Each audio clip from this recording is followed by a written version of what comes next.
Sleep, Wyoming, by the way, has a population of 304 people. Rural school districts in Du Bois, Wyoming, a population of 983 people, and the Wind River Indian Reservation use the E-rate program to ensure that students can connect to the University of Wyoming. These schools are located hundreds of miles away from the university.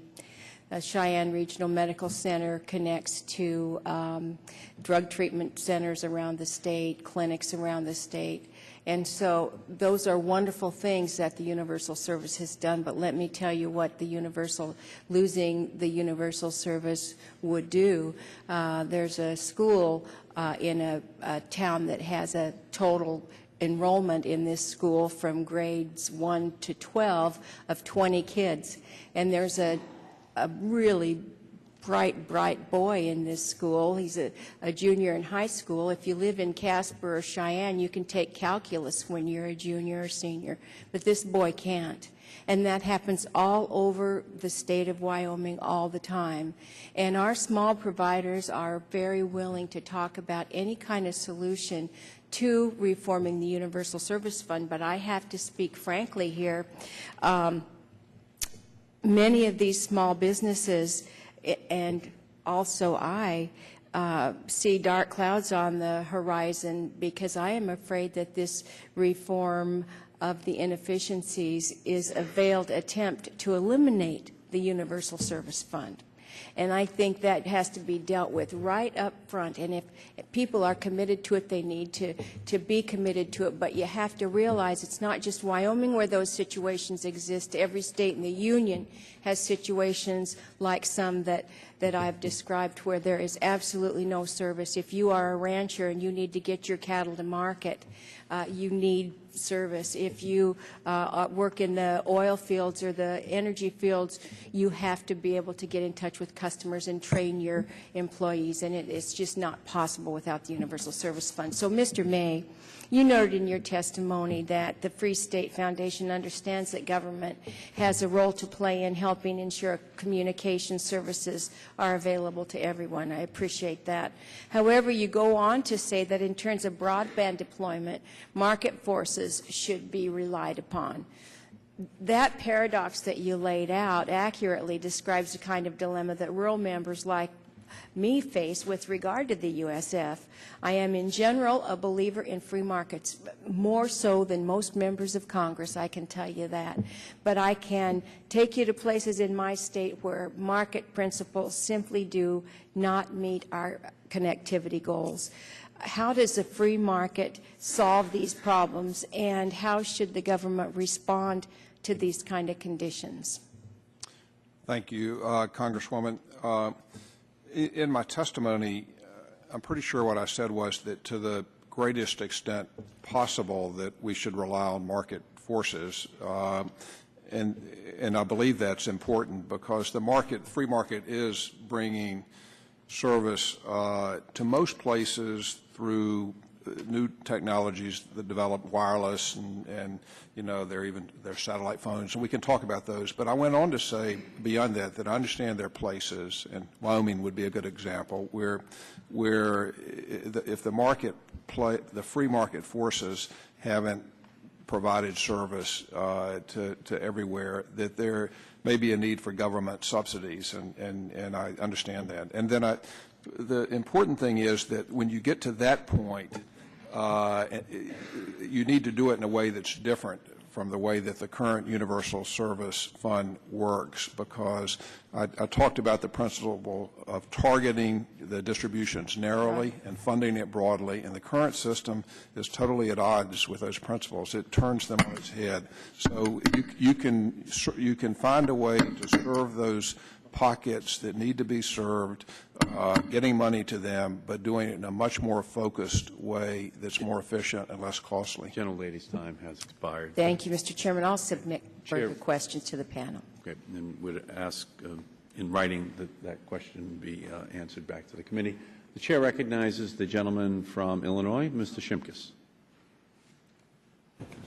Thank you, Mr. Chairman. Thanks for the witnesses. Sorry that our schedule is such that we're coming and going and missing a lot of this. we appreciate you coming here. Just for the whole panel, one after another, is it your perspective that broadband today is as important to all Americans as telephone connectivity in the 30s when the USF was established? Mr. Bay, would you start? Yes, I think it is as important. And then the next question is, what approaches do you take to make sure that it gets to as many Americans as possible on the least costly basis? Because we all have to pay for these things, and that's the important question. That's correct. And of course, from our side, we understand that there's no free lunches for anything. Someone's going to have to bear the cost. Mr. Ramsey? I would probably say, Mr. Congressman, that it's more important today. For example, you have a plethora of companies that will require that you apply for the job online. So if you don't have that kind of access, you're out of luck for employment. And there are many other examples like that with e-government and other things, the way we're moving. So it's more crucial. I think that's a good point. Mr. Lucas? Yes, I agree that, especially in terms of education, broadband is the really backbone of the new educational system. I have young kids, so it's amazing what they do on their research versus what we did grabbing the old encyclopedia. Well, it is a generational thing. It's hard to sit here and have this discussion when there is a generation sitting there right now using broadband, using the internet, using all these things, and it's an integral part of their life. Absolutely crucial part of their life. Ms. Patterson? Yes, and I would say to you, just to underscore what I hope everyone on the panel will take central to what I'm saying, is that economic development of this country, the creation of wealth in rural communities and in distressed areas of urban areas, it is critical to that. And I think we should remember that. It's critical to education, but you have to have the creation of wealth in our country, and it is critical to that. And Mr. Sullivan? Well, let me say, Congressman, that of course we're concerned about the telephone issue with families of prisoners being able to communicate with their loved ones and vice versa, where prisoners can communicate with their children. There are only 3 ways that prisoners can communicate. That's through visiting, through letter writing, and through the telephones. And we have learned through the telephones that the concern, of course, is security. And I think this is an area that maybe we would, when the question came about the 10 years in the future, that we can begin to do this and hit the right note in regard to security, where there would not be abuses. I think we could move in that direction. But of course, what we're trying to do is, of course, the phone issue that I brought to the committee's attention today. Yeah, thank you. And I don't want to make, I've been a Johnny One Note on energy now for a long time, and I don't want to turn this into an energy debate, Mr. Chairman, but with the escalating costs of gas and diesel fuel, especially in rural America, can't you make the argument that you have to deploy broadband? I mentioned in my opening statement about telemedicine activities and driving multiple hours to get to specialists versus being able to that. Isn't that another critical piece? Because in our reality, we open up OCS, we go to Coda Liquid, we do all this stuff. Demand's going up. Prices are not going to go down to the consumer anytime soon. So we need to find new ways to get information to rural America. Is that a safe segue as far as the benefits of broadband? There are many studies, Mr. Shimkus, that show that telemedicine brings tremendous efficiencies into the healthcare system.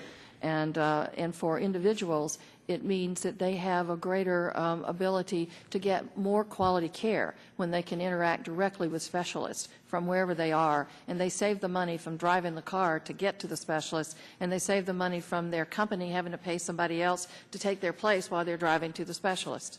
And we have this debate with the veterans issue and going to a VA hospital. If they have retired in rural America and they have a VA hospital like John Cochran in St. Louis or Marion in Marion, Illinois, many of them are driving 2 hours to have access to that care that's owed them by the government because of their service. So those are important things, but I think broadband is a critical part of this whole debate. Mr. Chairman, I yield back. I thank the gentleman, and as the gentleman knows, I'm an 81